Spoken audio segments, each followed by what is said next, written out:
comic book friends, I'm Travis. It's time for an edition of What the Fugue, where I talk about what's going on with me in my world of comics. How's it going, everybody? Freezing cold here now. Not that that has anything to do with comic books whatsoever. Just thought I would complain. Below freezing and high winds means I'm not going outside today, which means I'm not going to the local chain store to pick up some comic books that I missed for this week that I didn't order. I'm thinking I want to go and check out the Hobgoblin miniseries that's coming out right now. It's kind of sounds like, from what I've heard other people talking about, it is somewhat reminiscent of Superior Foes of Spider-Man. It's got some humor in it and whatnot. It has, you know, some villain doing some goofy stuff. So hoping to check that out. Plus, of course, there's some comics over the last couple weeks that I've missed that I need to see if I can hunt down. Somehow I didn't order Lazarus number 12 and some things like that. I read Superior Blue Rose number 1 again recently, and I'm thinking I'm gonna see if I can track down the issues to get caught up with that. It played better reading it a second time, so I'm thinking I want to pick up those too. So I don't know if I'll get to the store today, because like I said, it's freaking cold outside and I don't really want to go out there if I don't have to. Day off today for me. Here in the States, it's Veterans Day, where we honor all the people who served in the military over the years and in the present. Thank you very much for you who are watching, who have served or are serving. Appreciate you doing a job that I don't particularly want to do unless I absolutely have to. So I appreciate you doing it for me. That said, let's see what's going on in comics. Of course, last week I talked about the whole Convergence thing from DC, their event that was going to happen over a 2-month period going into next year as the editorial and the rest of the DC staff move from New York to Burbank. We've got more details now. If you go to the comic book resource page, CBR, they've got some more information out as of today on that that now has me intrigued. Not for the actual Convergence 9-issue series itself. Not particularly excited by that. You can get a little more detail about that if you want to go check out Liam Stevens' latest video around that. He talks about the Convergence and the writer that's on the book and who's helping out and some of his misgivings, and I kind of share some of those misgivings. But these spin-off books, there's like 10 books that they're going to put out that are 2-issue miniseries, basically kind of giving us flashes of the prior DC universe, it seems like. Meaning we're going to get a Renee Montoya question 2-issue series that I'm excited about, and the biggest reason I'm stoked about it is Greg Rucka is writing it and Cully Hammer is doing the artwork on it. Those guys rocked a backup mini. If you've read any of the Batwoman detective run, they had a short story in the back of all those and did an awesome job with that, to the point where I actually had a commissioned con sketch of the Renee Montoya question and Huntress by Cully Hammer, one of the first con sketches commissions I ever had done. So super excuse me, super excited about that. I'm actually really excited. There's going to be a Nightwing Oracle 2-issue written by Gail Simone. I can't remember who's doing art on it, but I'm excited for that because I'm excited to see the real Barbara Gordon back in the comic book. So stoked about that. I'm actually kind of excited. There's going to be a Teen Titan one that has the old Teen Titans. It sounds like Donna Troy one. We're going to get a Stephanie Brown Batgirl. Stoked about that. I don't know who's doing that. I really hope it's John Q. Miller doing the writing on it, because he rocked that series when it was out. There is going to be a Cassandra Cain of some sort. Not sure exactly if she's going to be Black Bat or exactly what she's going to be, but that's kind of cool too.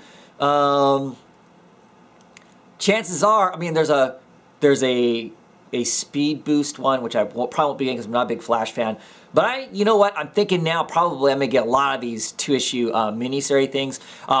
Superman, with Superman with these red shorts on the outside, written by Dan Jurgens. Can't remember who does the art. I've seen an art sample already of Superman. Phone keeps going off. Superman smooching with Lois Lane. Right on.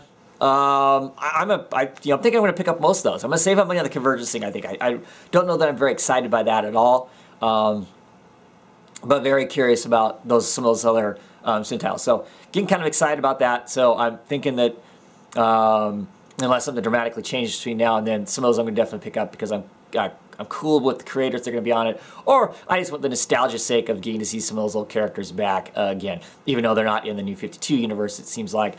Because supposedly the old DC universe exists somewhere. They've been teasing for what that's worth. What else? Of course, I talked some about sales of comic books last week also. With the Scott Snyder thing, most people chimed in thinking that the reason that they sold so many issues was because of speculators. Well, that may be true, but I can't imagine the speculators made up, 50, 60,000 issues worth. That's just my take on that. But anyway, also on sales, it's now reported that October is the best sales for comics in the last 10 years. That's awesome. That's really good. There's some interesting articles out there. I'll see if I can find the link for it and put it down below. If you follow me on Twitter, if you go back far enough into some of my favorites and some of my retweets, you'll find it. There's a guy at Multiversity who writes a really interesting, really good article on comic sales and why comic sales right now are high and really healthy because the comic sales aren't being generated by the mythological event book that we all kind of think that the reason they keep putting on these event books. Now, those event books are still making huge money, don't get me wrong, but the article talks about the fact that over time how much of the chunk of the pie the event books have taken up is getting smaller and smaller. It's less of an impact over time. People are less interested in the events. Not to say that they're not. They're still buying tons of them. The month of October, of course, had the Axis stuff going on, the Death of Wolverine stuff going on, some of that stuff, and those still sold hundreds of thousands of issues. So clearly there's still an interest in it. It's not like no one's buying them. It's just the interest is slowly dying over time. So who knows, in another, 5 years, maybe we won't see event books. That'd be pretty cool in my opinion. Or one event book a year, or one event book every couple years would even be better. Because then it would feel like an event and it'd be exciting, as opposed to, Jesus, here's the next thing that is going to mess up all of our other titles. Or at least that's how it makes me feel.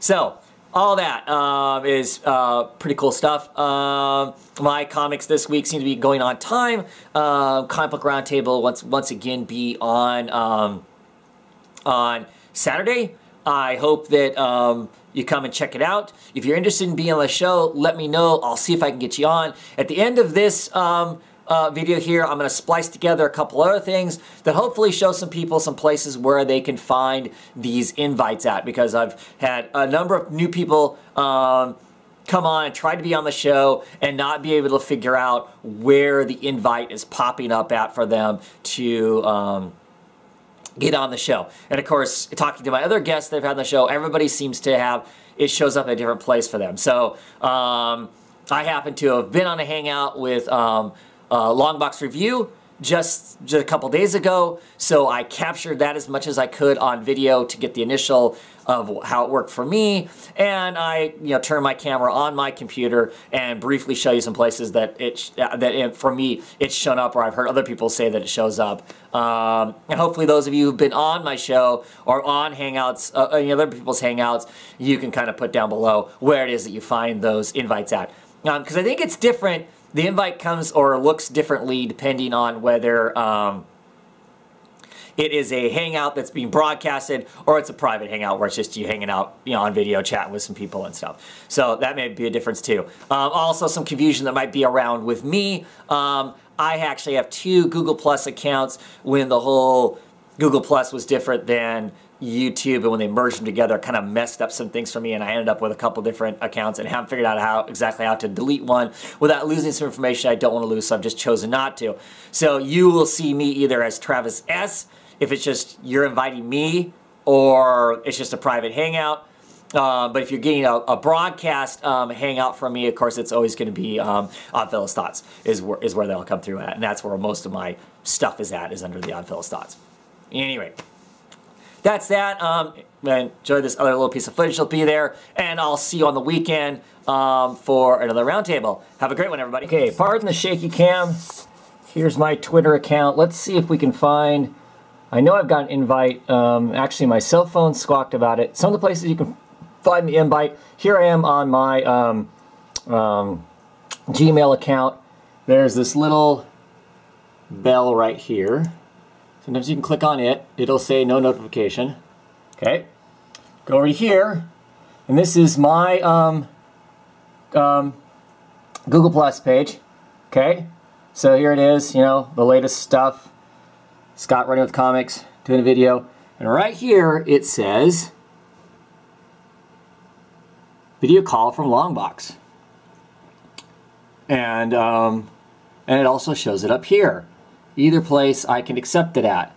Sometimes you can also see it up in the bell, like I said, up in the corner. So those are some of the places that I find it at.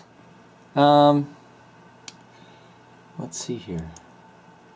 There, you just click on it, and voila, it is going to open up here, hopefully. And there it's telling me this is going to be an on-air hangout. I have to agree with their guidelines here, right? Okay, so I'm saying okay, and see now you can see down there is the thing that Eric, I'm about to join a hangout with, on-air hangout with this guy. He'll even show me his thing if need be, and then I click join, and it says it's waiting for people to call to join the hangout, you know? Yeah. So I don't know where Eric's at, but anyway, that's how you jump into it. Hopefully that clears up some of that. Maybe I'll film some more of these, because I know there's some different places. I also get notification. I have Hangouts on my phone. I will get notifications on it. So yeah. At any rate, there you go.